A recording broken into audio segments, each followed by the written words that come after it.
ایک دن میں بازار سے واپس گھر آ رہی تھی کہ راستے میں 3 لڑکوں نے مجھے اغوا کر لیا، میری عزت لوٹ لی۔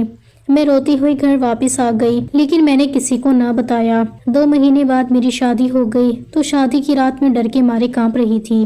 جیسے ہی میرے شوہر نے میرا گھونگھٹ اٹھایا تو میرے منہ سے چیخ نکل گئی، کیونکہ میرا شوہر تو میری شادی کی رات تھی۔ یہ رات ہر لڑکی کی زندگی میں بہت اہم ہوتی ہے۔ ہر لڑکی ڈری ہوئی بھی ہوتی ہے اور خوش بھی، کیونکہ اس کی نئی زندگی شروع ہو رہی ہوتی ہے، مگر میں خوش بالکل نہیں تھی۔ میں صرف ڈری ہوئی تھی، اتنی زیادہ کہ دل مسلسل دھک دھک کر رہا تھا۔ ایسا لگ رہا تھا جیسے سانس بھی میرا ساتھ چھوڑ دے گی۔ دل چاہ رہا تھا کہ کوئی معجزہ ہو جائے اور میں یہاں سے بھاگ جاؤں۔ کمرے میں خاموشی تھی۔ اچانک میرے شوہر کمرے میں آ گئے۔ میں گھونگھٹ کیے بیٹھی تھی، قدموں کی آہٹ میرے کانوں میں گونج رہی تھی۔ وہ آہستہ آہستہ میرے قریب آئے، میرا جسم گونج رہی تھی۔ وہ آہستہ آہستہ میرے قریب آئے، میرا جسم ساخت تھا۔ جیسے ہی انہوں نے میرا گھونگھٹ اٹھایا، میں نے زوردار چیخ ماری۔ اس چیخ کے ساتھ ہی اندھیرا چھا گیا اور میں بے ہوش ہو گئی۔ جب ہوش آیا تو یہ احساس میرے وجود میں سرایت کر گیا کہ جو کچھ میں نے دیکھا تھا وہ کوئی برا خواب نہیں تھا۔ وہ خواب ختم نہیں ہوا تھا، وہ تو اب شروع ہو رہا تھا۔ میرا نام مریم ہے۔ ہم بہت ہی زیادہ نارمل قسم کے لوگ تھے، نہ کوئی بڑی جاگیر تھی، نہ کوئی خاص پہچان۔ بابا ایک کپڑے کی دکان پر کام کرتے تھے۔ وہ سیلز مین نہیں تھے، بلکہ دکان کا ہر کام کرتے تھے۔ صبح جلدی نکلتے اور رات دیر سے واپس آتے تھے۔ زیادہ دیر تک کام کرتے رہنے کی وجہ سے وہ اکثر دوپہر کا کھانا نہیں کھایا کرتے تھے۔ کبھی کہتے وقت نہیں ملا اور کبھی کہتے دکان چھوڑ کر جانا مہنگا پڑ جاتا ہے۔ ایک دن میں نے غور کیا کہ بابا کمزور ہوتے جا رہے ہیں، چہرے پر تھکن صاف نظر آتی تھی۔ میں نے اسی دن دل میں فیصلہ کر لیا کہ اب بابا کو دوپہر کا کھانا میں دیا کروں گی۔ اگر یہ بات بابا نے خود مجھے بتائی تھی۔ میں نے بابا سے کہا کہ میں کھانا خود لے کر آیا کروں گی۔ گرمی کا موسم تھا، صبح کھانا لے جاتے تو خراب ہو جاتا، اسی لیے میں نے سوچا کہ دوپہر کو تازہ کھانا لے جانا بہتر ہوگا۔ بابا نے پہلے منع کیا۔ انہوں نے کہا، بیٹا تمہیں کیا ضرورت پڑی ہے؟ میں نے کہا، بابا ویسے بھی ہم لوگ بازار کا چکر لگاتے ہی ہیں، بس میں کھانا پکڑا کر واپس چلی جایا کروں گی، کم سے کم میرا باپ بھوکا تو نہیں رہے گا۔ بابا نے میرے سر پر ہاتھ رکھا، ان کی آنکھوں میں نمی تھی۔ انہوں نے کہا، بیٹی کو میرا بڑا خیال ہے۔ اس دن میں نے پہلی بار خود کو مضبوط محسوس کیا۔ اس کے بعد میں روزانہ بابا کے لیے کھانا لے جانے لگی۔ اماں بھی خوش تھیں، وہ روز خود اپنے ہاتھ سے کھانا بناتی اور کہتی بابا کو کہنا دعا کریں۔ میں بھی خوشی خوشی روز نکلتی تھی۔ میں ہمیشہ ایک ہی راستے سے جاتی تھی، ایک ہی جگہ سے گزرتی تھی۔ وہ راستہ بازار کے بیچ سے جاتا تھا۔ وہاں طرح طرح کی دکانیں تھیں، کپڑے کی، جوتوں کی، سبزی کی۔ کوئی گزرے تو ضرور آواز لگاتے ہیں، ہمیں کوئی چیز بیچنے کے لیے، کوئی بس توجہ حاصل کرنے کے لیے۔ شروع میں ان آوازوں کو نظر انداز کرتی رہی۔ میرا دھیان صرف بابا کے کھانے پر ہوتا تھا۔ میں جلدی چلتی اور جلدی واپس آ جاتی۔ ایک دن میں ایک پان کی دکان کے پاس سے گزری۔ وہ ایک چھوٹی سی دکان تھی، مجھے نہیں پتا وہاں بیٹھا آدمی مالک تھا یا بس وقت گزار رہا تھا۔ اس نے مجھے دیکھ کر کہا، پان تو کھاتی جاؤ۔ میں نے کوئی جواب نہیں دیا اور آگے بڑھ گئی۔ اگلے دن پھر یہی ہوا، پھر اگلے دن بھی۔ وہ روز مجھے آواز دیتا تھا، کبھی ہنستا، کبھی عجیب سی نظروں سے دیکھتا۔ میں شروع میں خاموش رہی۔ میں نے سوچا کہ بولنے سے بات بڑھے گی، لیکن ایک دن میرا صبر ختم ہو گیا۔ اس دن گرمی بھی بہت تھی اور میں پہلے ہی تھکی ہوئی تھی۔ جیسے ہی اس نے پھر آواز دی، مجھے غصہ آ گیا۔ میں رک گئی۔ میں نے پلٹ کر کہا، تمہیں شرم نہیں آتی؟ بلا وجہ آوازیں دیتے ہو۔ اگر مجھے کوئی چیز لینی ہوگی تو میں خود آ جاؤں گی۔ وہ ہنسنے لگا۔ اس نے کہا، تو بڑم نہیں آتی، بلا وجہ آوازیں دیتے ہو۔ اگر مجھے کوئی چیز لینی ہوگی تو میں خود آ جاؤں گی۔ وہ ہنسنے لگا۔ اس نے کہا، تو بڑی تیز ہے۔ اس کی آواز میں بدتمیزی تھی، اس کی آنکھوں میں کچھ اور ہی تھا۔ میرا غصہ اور بڑھ گیا۔ میں نے کہا، ہاں میں تیز ہوں، اور اپنی زبان سنبھال کر رکھنا، تیری زبان نہیں رہے گی۔ اس وقت میں عمر کے اس حصے میں تھی جب مجھے اپنے اوپر بہت ناز اور غرور تھا۔ مجھے لگتا تھا کہ میں کمزور نہیں ہوں۔ مجھے پتا تھا میں کون ہوں اور کتنے پانی میں ہوں، اسی لیے میں کسی لڑکے کو منہ لگانا پسند بھی نہیں کرتی تھی۔ میں یہ کہہ کر وہاں سے چلی گئی۔ دل تیزی سے دھڑک رہا تھا، مگر مجھے کسی خوف کا احساس نہیں تھا۔ مجھے لگ رہا تھا میں نے ٹھیک کیا۔ میں نے سوچا اب وہ دوبارہ مجھے آواز نہیں دے گا، لیکن میں نہیں جانتی تھی کہ میری وہ بات اس کے دل میں کس طرح بیٹھ گئی ہے۔ میں نہیں جانتی تھی کہ کچھ لوگ انا میں اندھے ہو جاتے ہیں، وہ اپنی بے عزتی کا بدلہ لینے کے لیے کسی بھی حد تک جا سکتے ہیں۔ اگلے دن جب میں اسی راستے سے گزری تو اس نے مجھے نہیں پکارا۔ سکون کا سانس لیا، میں نے سوچا بات ختم ہو گئی۔ اس کے بعد بھی 2 دن گزر گئے، وہ خاموش رہا، مگر اس کی خاموشی مجھے اب عجیب لگنے لگی تھی۔ وہ مجھے دیکھتا ضرور تھا، نظر جھکا کر یا دکان کے شیشے میں عکس کے ذریعے۔ میں نے اس پر دھیان دینا چھوڑ دیا۔ میرا مقصد صرف بابا تھے۔ میں کھانا لے جاتی، بابا مسکرا کر دعا دیتے، میں واپس آ جاتی۔ زندگی معمول پر چل رہی تھی، لیکن مجھے نہیں پتا تھا کہ اسی معمول کے پیچھے کوئی اور کہانی بن رہی ہے۔ کوئی خاموشی سے میرے قدموں کو گن رہا تھا، میرے آنے جانے کے وقت کو دیکھ رہا تھا، میرے راستے کو پہچان رہا تھا۔ میں نے کبھی سوچا بھی نہیں تھا کہ ایک معمولی سا جواب کسی کے لیے اتنا بڑا مسئلہ بن سکتا ہے۔ میں نے کبھی اندازہ نہیں لگایا تھا کہ میری زبان کی تیزی کسی کے دماغ میں ذہن بن کر بھر سکتی ہے۔ میں خود کو بہت مضبوط سمجھتی تھی۔ مجھے لگتا تھا دنیا سیدھی ہے، جو جیسا دکھتا ہے ویسا ہی ہوتا ہے، مگر مجھے یہ نہیں معلوم تھا کہ کچھ چہرے صرف دکھاوے کے ہوتے ہیں، ان کے پیچھے نیتیں چھپی ہوتی ہیں۔ وہ کسی پلان کے ساتھ بیٹھ چکا تھا اور مجھے اس بات کا ذرا سا بھی اندازہ نہیں تھا کہ وہ پلان میری زندگی کو کس موڑ پر لے جانے والا ہے۔ اب میں اس کے پاس سے گزرتی تو سر اٹھا کر چلتی۔ میرے دل میں ایک عجیب سا غرور آ گیا تھا۔ مجھے لگتا تھا میں نے اسے چپ کروا دیا ہے۔ میں یہ سمجھ بیٹھی تھی کہ وہ ہار مان چکا ہے۔ یہی میری سب سے بڑی غلطی تھی۔ ایک دن مجھ سے واقعی بہت بڑی غلطی ہو گئی۔ وہ کئی دنوں سے خاموش تھا، نہ آواز دیتا تھا، نہ کوئی حرکت کرتا تھا۔ مجھے اس وقت بھی خاموش رہنا چاہیے تھا، مجھے اپنی حد میں رہنا چاہیے تھا، مگر میں اپنے جوش میں تھی۔ میں نے جاتے جاتے پلٹ کر اسے کہہ دیا، بڑی جلدی منہ بند ہو گیا تمہارا۔ اس نے اس بات کا بھی کوئی جواب نہیں دیا، نہ غصہ دکھایا، نہ کوئی لفظ بولا۔ میں نے دل ہی دل میں سوچا کہ لگتا ہے واقعی اس کی زبان بند ہو گئی ہے۔ میں مطمئن ہو گئی۔ مجھے ذرا سا بھی اندازہ نہیں تھا کہ اس کی خاموشی کس چیز کی تیاری ہے۔ پھر ایک دن ایسا آیا جو میری زندگی کا آخری سکون لے گیا۔ اس دن بہت تیز بارش ہو رہی تھی۔ آسمان نے مجھے کھانا پکڑاتے ہوئے کہا، آج تو بارش بھی ہو رہی ہے، میرا دل گھبرا رہا ہے، آج مت جاؤ۔ میں نے ماں کو سمجھانے کی کوشش کی۔ میں نے کہا، بابا تو دکان پر گئے ہیں نا، بارش ہو رہی ہے تو اس کا کیا مطلب ہے کہ وہ کھانا نہیں کھائیں گے؟ بارش میں تو اور بھی زیادہ بھوک لگتی ہے۔ گرمیوں کی بارش ہے، کون سا میں بیمار ہو جاؤں گی، مزے سے جاؤں گی اور مزے سے واپس آؤں گی۔ ماں نے دوبارہ کہا، نہیں بیٹا، میرا دل بہت گھبرا رہا ہے، آج کچھ ٹھیک نہیں لگ رہا۔ میں نے ماں کے ہاتھ سے کھانا لیا اور مسکرا کر کہا، کچھ نہیں ہوتا، بارش میں ویسے ہی دل گھبراتا ہے، آپ بلا وجہ ڈر رہی ہیں، کچھ نہیں ہوگا۔ میں گھر سے نکل پڑی۔ بارش تیز ہو چکی تھی، سڑکوں پر پانی جمع ہو رہا تھا، لوگ ادھر ادھر بھاگ رہے تھے۔ میں نے دوپٹہ ٹھیک کیا اور تیز قدموں سے چلنے لگی۔ میں بابا کی دکان پر پہنچی۔ بابا نے مجھے دیکھ کر حیرت سے کہا، بارش میں کیوں آئی ہو؟ میں نے ہنستے ہوئے کہا، کھانا دینے۔ بابا نے دعا دی۔ واپسی پر بارش اور تیز ہو گئی۔ راستے میں زیادہ لوگ نہیں تھے۔ بازار کی میں نے قدم تیز کر دیے۔ دل میں بس ایک ہی خیال تھا کہ جلدی گھر پہنچ جاؤں۔ اسی دوران جب میں چینل کے پاس سے گزر رہی تھی تو اچانک کسی نے پیچھے سے میرا منہ دبا دیا۔ میں چیخ بھی نہ سکی۔ اگلے ہی لمحے 2 اور ہاتھ مجھے گھسیٹنے لگے۔ سب کچھ اتنی تیزی سے ہوا کہ مجھے سمجھ ہی نہیں آیا کیا ہو رہا ہے۔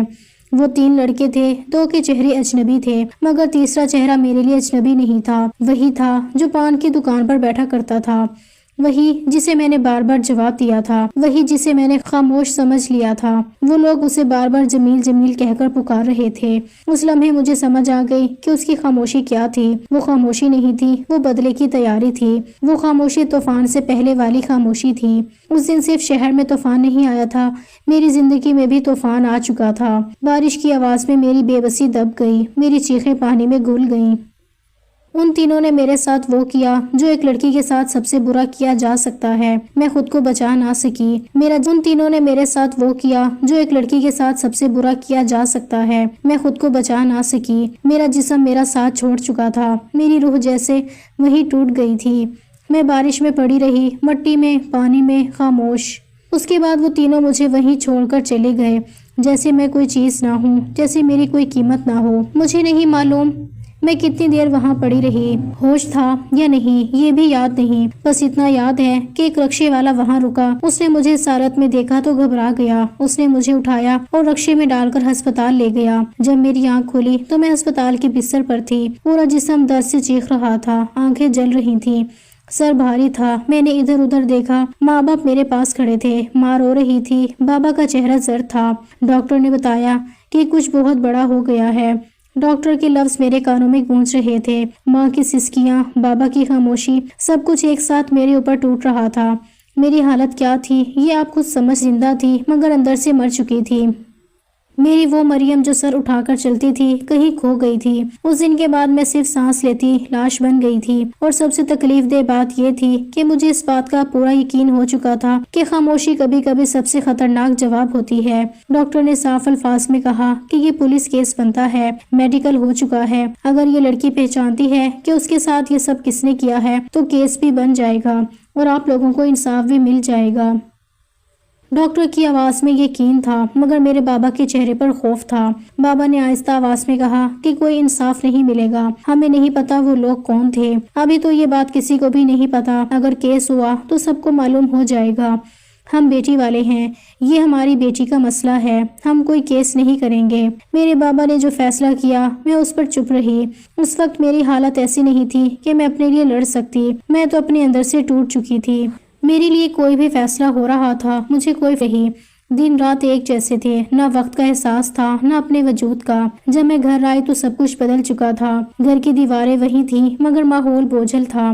ماں کی آنکھیں سوجی ہوئی تھیں، بابا خاموش تھے۔ کچھ دن گزرے تو مجھے محسوس ہوا کہ میرے ماں باپ میرے مستقبل کے بارے میں باتیں کرنے لگی ہیں۔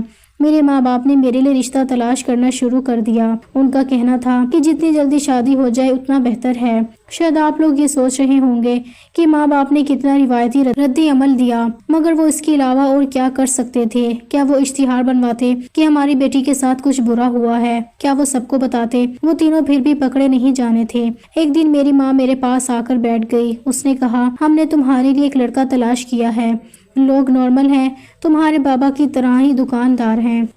بابا کہہ رہے ہیں کہ انہی کے ساتھ تمہاری شادی کر دی جائے۔ میں اس وقت بالکل زندہ لاش بنی بیٹھی تھی۔ نہ میں نے کچھ پوچھا، نہ مجھے کچھ سنائی دیا، نہ مجھے کچھ سمجھ آیا۔ ماں نے بھی تھا نہ اس کی آواز۔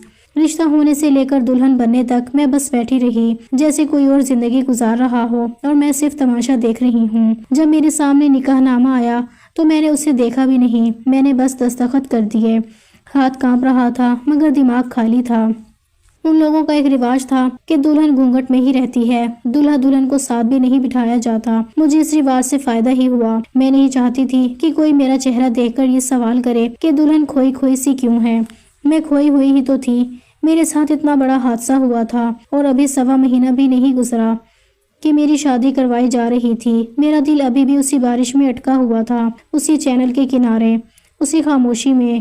جب میں اس معاملے میں نہیں بولی کہ میرا کیس کیوں نہیں لڑا گیا تو میں اس معاملے میں بھی نہیں بولی کہ سب کچھ ہونے کے باوجود کس شریف آدمی سے میری شادی کروا کر اس کی زندگی برباد کی جا رہی ہے۔ میں دونوں معاملوں میں چپ تھی، شاید اس لیے کہ میں اندر سے ختم ہو چکی تھی، شاید اس لیے کی جا رہی ہے۔ میں دونوں معاملوں میں چپ تھی، شاید اس لیے کہ میں اندر سے ختم ہو چکی تھی، شاید اس لیے کہ مجھے بولنے کی ہمت ہی نہیں رہی تھی، شاید اس لیے کہ میں نے سیکھ لیا تھا کہ میری آواز میں کوئی طاقت نہیں۔ میری شادی ہو گئی، لوگ خوش تھے، دعائیں دی جا رہی تھیں، مگر مجھے لگ رہا تھا کہ مجھے دفنایا جا رہا ہے، زندہ دفن کیا جا رہا ہے۔ اس دن میں نے یہ جان لیا کہ کچھ فیصلے شور سے نہیں ہوتے، کچھ فیصلے آنسوؤں کے بغیر بھی انسان کی ساری زندگی بدل دیتے ہیں۔ میں اپنے کمرے میں آ چکی تھی، گھونگھٹ کر کے بیٹھی تھی، دل بری طرح کانپ رہا تھا۔ مجھے لگ رہا تھا میرا سانس رک جائے گا، میرا شوہر کسی بھی وقت کمرے میں آ سکتا تھا۔ میرے ذہن میں ایک ہی سوال گونج رہا تھا، اگر اسے سب پتہ چل گیا تو میں کیا جواب دوں گی؟ جھوٹ بولوں گی یا سچ؟ میری ماں نے یہی کہا تھا کہ جھوٹ بول دینا۔ میرے ماں باپ اس معاملے سے جیسے الگ ہو گئے تھے، وہ سائڈ پر ہو گئے تھے۔ اب میں جھوٹ بولتی یا سچ بولتی، جو کچھ بھی ہونا تھا وہ میرے ساتھ ہی ہونا تھا۔ اس احساس نے مجھے اور زیادہ ڈرا دیا تھا۔ میرے اندر خوشی نام کی کوئی چیز باقی نہیں تھی، صرف خوف تھا، ایسا خوف جو جسم کے اندر رینگ رہا تھا۔ اسی دوران کمرے کا دروازہ کھلا، کوئی اندر آیا، دروازہ بند ہوا، وہ میرے قریب آ کر بیٹھ گیا۔ میرا دل اتنی زور سے دھڑک رہا تھا کہ مجھے لگا اسے بھی سنائی دے رہا ہوگا۔ اس نے جیسے ہی میرا گھونگھٹ اٹھایا میری چیخ نکل گئی، ایک زوردار چیخ۔ اس چیخ کے ساتھ ہی اندھیرا چھا گیا، میں بے ہوش ہو گئی۔ جب مجھے ہوش آیا تو میں ہسپتال میں تھی، میرے ارد گرد آوازیں آ رہی تھیں، لوگ سرگوشیاں کر رہے تھے۔ کوئی کہہ رہا تھا دلہن ہسپتال پہنچ گئی، کوئی کہہ رہا تھا پتہ نہیں دلہے نے کیا کیا۔ مگر دلہے نے کچھ نہیں کیا تھا۔ دلہے کا ہونا ہی کافی تھا، کیونکہ وہی دلہا وہی تھا، وہی پان کی دکان والا لڑکا، وہی جمیل، وہی جس نے اپنے دوستوں کے ساتھ مل کر میرے ساتھ وہ سب کیا تھا، اور آج وہی میرا شوہر بنا بیٹھا تھا۔ وہ خود سر پکڑے بیٹھا تھا، اس کا چہرہ سفید تھا۔ میری ساس میرے قریب آئیں، انہوں نے پریشانی سے پوچھا، کیا ہو گیا بیٹا؟ طبیعت خراب ہو گئی تھی، بی پی لو ہو گیا تھا، اسی لیے میں بے ہوش ہو گئی تھی۔ میری ساس نے فوراً میرا ہاتھ تھام لیا، وہ میرا بہت خیال کر رہی تھی۔ میرا شوہر بھی خاموشی سے کھڑا تھا، وہ میری طرف دیکھ بھی نہیں پا رہا تھا، شاید وہ خود بھی اس لمحے میں خوف میں تھا۔ میں نے ہمت کر کے اپنی ساس سے کہا کہ میں آپ کے کمرے میں سو جاؤں۔ وہ کچھ دیر سوچ میں پڑ گئیں، پھر انہوں نے کہا، ٹھیک ہے، ویسے بھی صبح ہونے میں 2 گھنٹے ہیں۔ ہسپتال سے واپسی پر وہ مجھے اپنے کمرے میں ہی لے گئیں۔ میں وہیں ان کے پاس سو گئی۔ میں لیٹی تھی مگر نیند نہیں آ رہی تھی۔ میرا دماغ چیخ رہا تھا، میرا دل سوال کر رہا تھا، یہ سب کیا ہے؟ یہ میرے ساتھ کیا ہو گیا ہے؟ صبح ولیمے کی رسم ہوئی، گھر میں چہل پہل تھی، لوگ ہنس رہے تھے، مبارکباد دے رہے تھے۔ میں خاموش بیٹھی سب دیکھ رہی تھی۔ میرے اندر طوفان تھا اور باہر جشن۔ میں حیران اور پریشان تھی، مجھے سمجھ نہیں آ رہا تھا کہ یہ سب کیا ہے۔ کیا یہ قسمت کا کوئی اشارہ تھا یا میرے لیے ابھی اور بھی کچھ برا لکھا تھا؟ میں یہ سوچ سوچ کر کانپ رہی تھی، کچھ برا لکھا تھا۔ میں یہ سوچ سوچ کر کانپ رہی تھی کہ جس شخص سے میں سب سے زیادہ ڈرتی تھی وہی اب میری زندگی کا حصہ بن چکا تھا، اور میں کچھ کہنے کے بھی قابل نہیں رہی تھی۔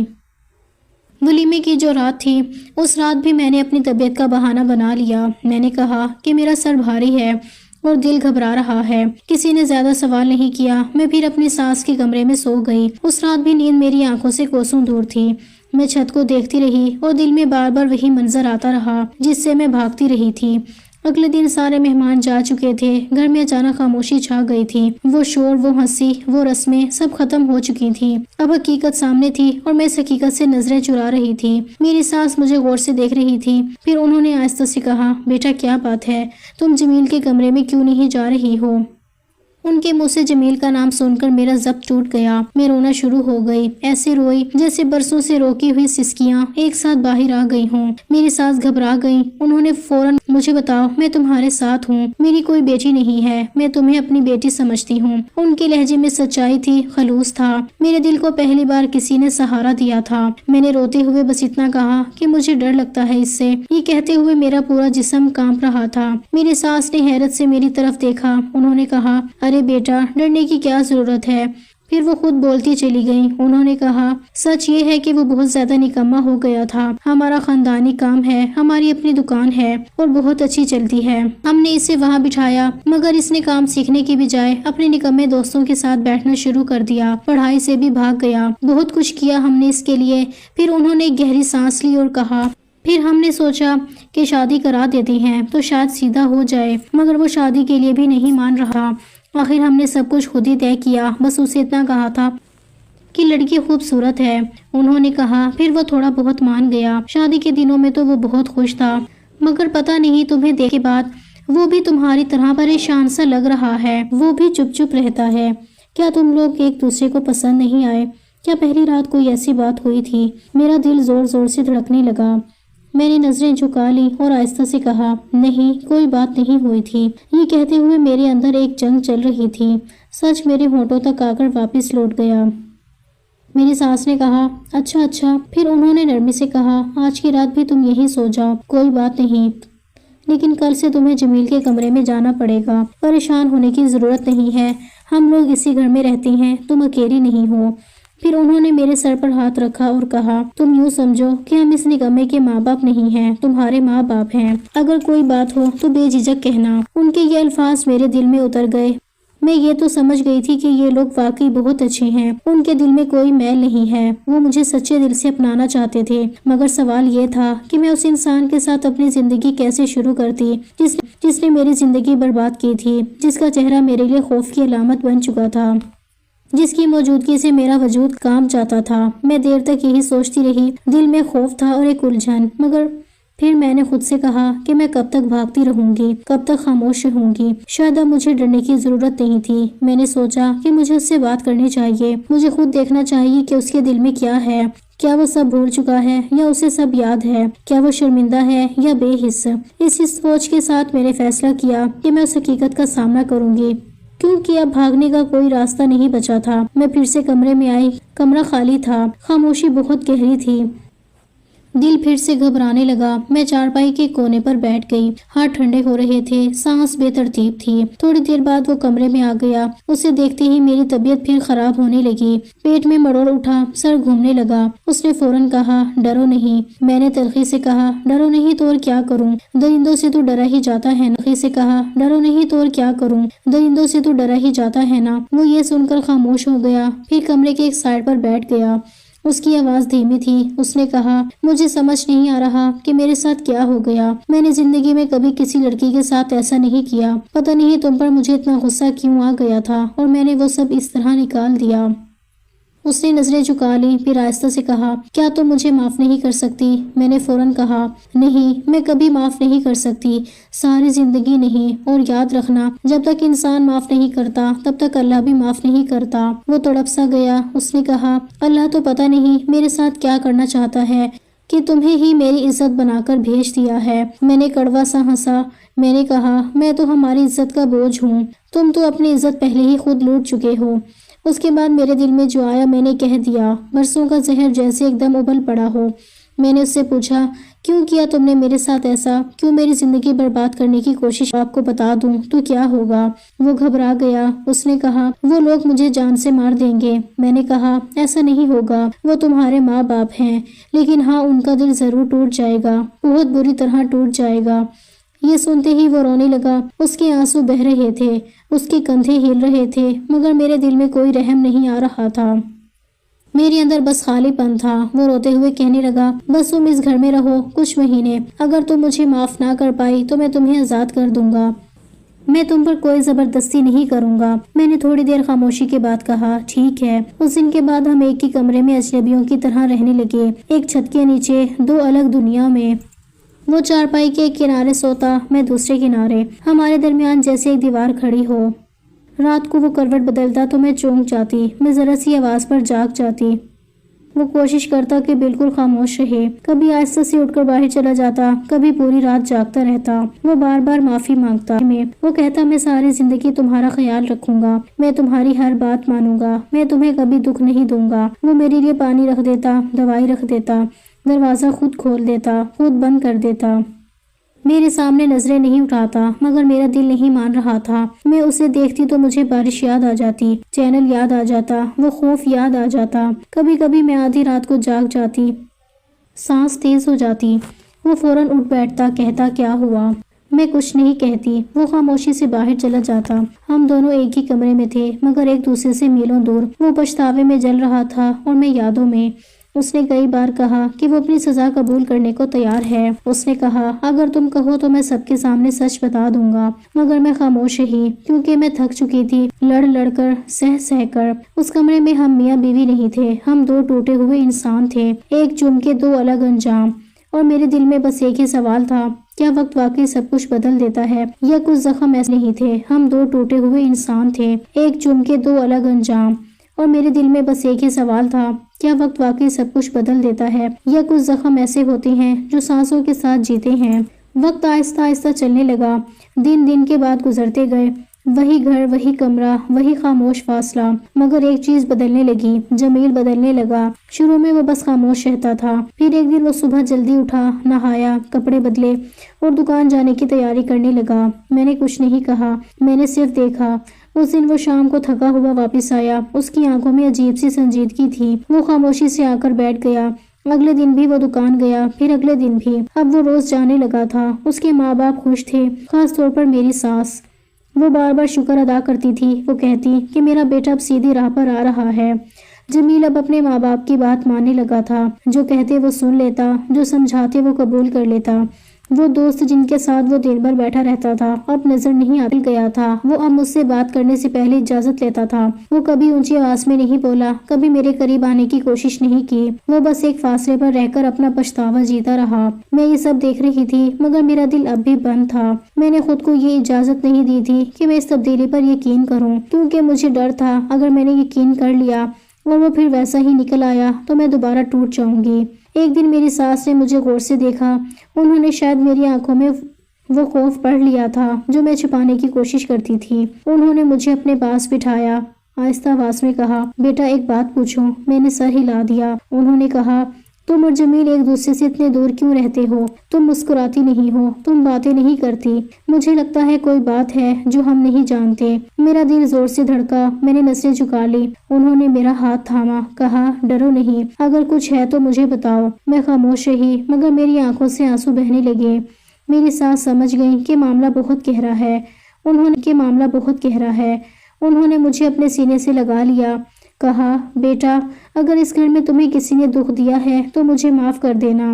شاید ہم ماں باپ ہوتے ہوئے بھی کچھ دیکھ نہیں پائے۔ یہ سن کر میرا ضبط کا بندھن ٹوٹ گیا۔ میں نے انہیں سب کچھ نہیں بتایا، مگر اتنا ضرور کہا کہ جمیل نے مجھے بہت ڈرایا ہے اور میرا دل ابھی تک اس ڈر سے آزاد نہیں ہو پایا۔ میری ساس کی آنکھیں بھر آئیں۔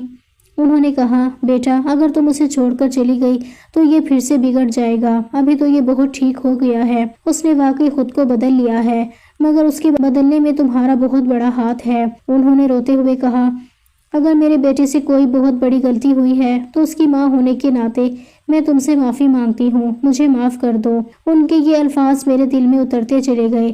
پہلی بار کسی نے میرے زخم کو مانا تھا، پہلی بار کسی نے بغیر سوال کے معافی مانگی تھی۔ اسی دن کے بعد میرے اندر کچھ نرم ہونے لگا۔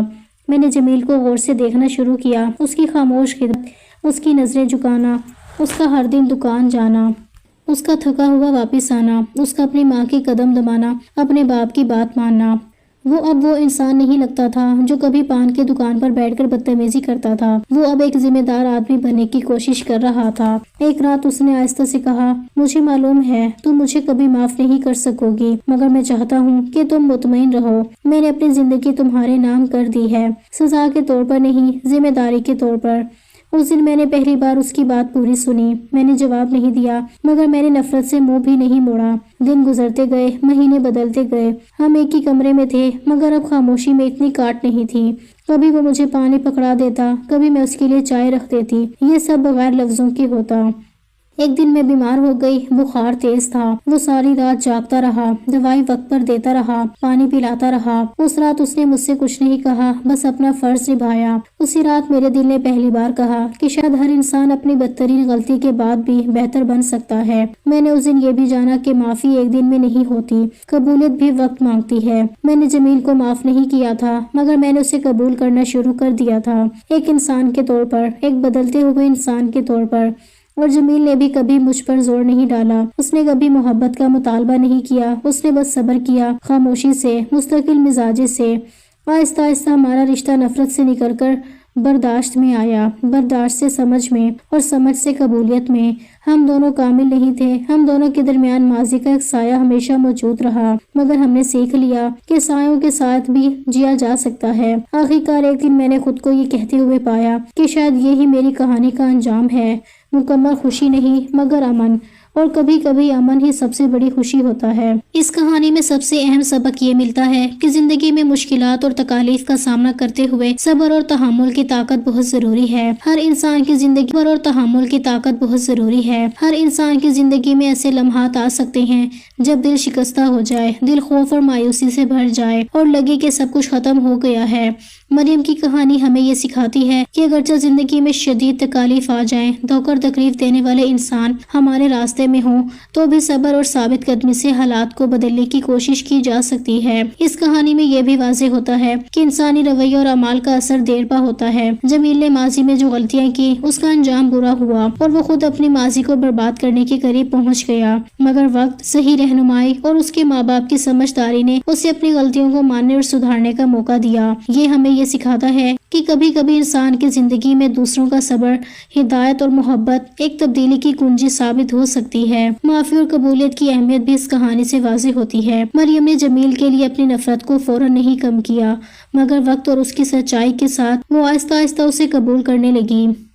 حقیقی معافی کے دل کی قبولیت اور صبر سے آتی ہے۔ اسی طرح ماضی کے زخم جتنے گہرے ہوں، وہ بھی وقت، تحمل اور سمجھداری سے بھر سکتے ہیں۔ ہر انسان اپنی غلطیوں سے سبق سیکھ سکتا ہے اور بہتر بن سکتا ہے۔ مریم اور جمیل کی زندگی میں تبدیلی اس بات کی دلیل ہے کہ اگر کسی نے واقعی اپنے رویے اور کردار میں بہتری کی کوشش کی